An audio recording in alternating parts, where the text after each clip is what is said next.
Robert Bogues was one of those guys that supplies the people you love with pills, pot, and powder that destroys their lives. He was a big-time drug dealer.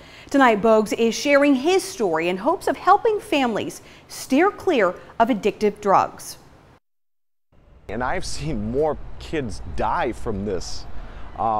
They end up buying it on the street somewhere. Now they're paying $500 a week for their Vicodin supply or whatever, OxyContin, whatever it is, and somebody says, hey, you could save that money if you just do this amount of heroin.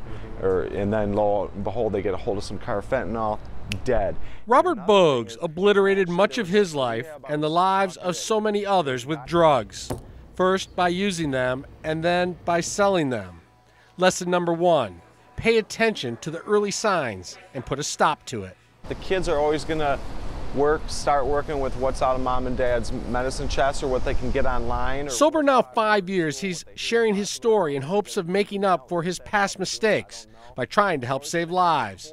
This former drug dealer who faced addiction, prison, homelessness, and almost daily danger on the streets selling addictive drugs, now reduced to tears when talking about his face-to-face meeting with parents of drug-addicted children. Each parent introduced themselves and, you know, how they lost their kids to drugs. And it's the first time I've ever sat in front of parents like that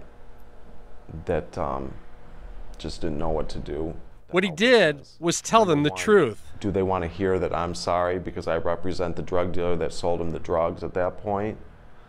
But more than anything, I wanted them to understand the reality and the truth about addiction, that their kids weren't themselves. Robert says he was not that different from other kids growing up. He was looking to be popular in high school. Academics and athletics didn't deliver prestige.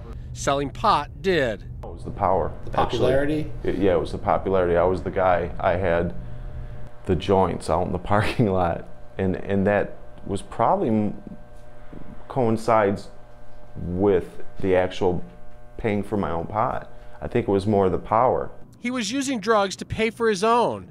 It's how he and most dealers get started. Then you blink and suddenly you've progressed into a big-time dealer. Cocaine, heroin, crystal meth, he has seen and sold it all and has nothing to show for it. I don't know anybody that came out of it with everything.